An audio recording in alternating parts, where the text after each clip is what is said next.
Oh mon Dieu, sauve-moi, je ne peux plus marcher. Latifa avait seulement 23 ans.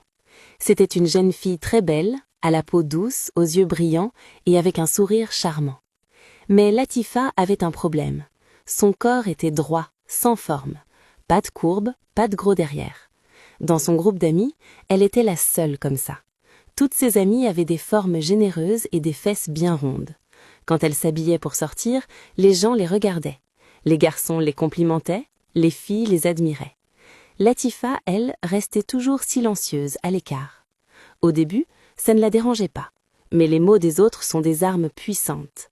Un après-midi, alors qu'elle se préparait pour une fête, une des filles se mit à rire. « Latifa, où est passé ton boum-boum » Une autre cria « Cindy sans fesses » Toutes éclatèrent de rire. Une autre ajouta « Amib, Cindy, droite comme un bâton » Elles rirent encore plus fort. Latifa afficha un sourire forcé, mais au fond d'elle, quelque chose se brisa. Cette nuit-là, elle pleura seule. Elle se regarda dans le miroir et murmura « Ne suis-je pas belle ?» À partir de ce jour, elle perdit sa paix intérieure. Latifa commença à chercher sur Internet comment obtenir des courbes rapidement, comment avoir un gros derrière en 2 semaines. Elle rencontra une femme au marché qui vendait une crème Boum Boum. La femme lui dit de l'appliquer matin et soir. Dans 2 semaines, tu seras transformée. Latifa paya avec ses économies.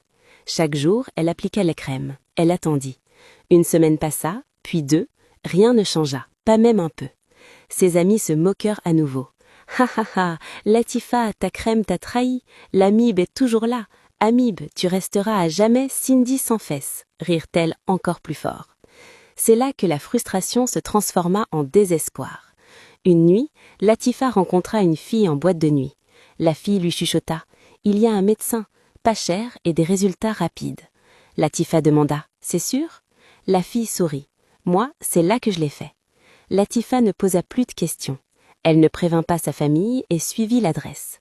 L'endroit était caché dans un vieil immeuble. Pas de panneau d'hôpital, pas d'infirmière, mais l'homme portait une blouse blanche. Il dit « Tout ira bien ».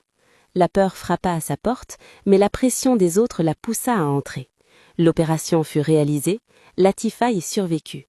Quand elle fut guérie et se regarda dans le miroir, elle poussa un cri.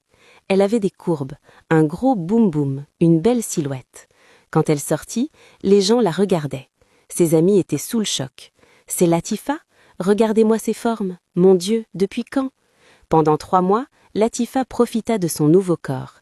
Elle portait des robes moulantes, elle marchait avec assurance. Elle souriait de nouveau. Mais le danger guettait silencieusement. Un matin, Latifa remarqua quelque chose d'étrange. Un côté de son derrière semblait lourd. Elle l'ignora. Les jours passèrent, il commença à tirer vers le bas, lentement, douloureusement. Affolée, elle retourna à l'hôpital, mais le bâtiment était vide.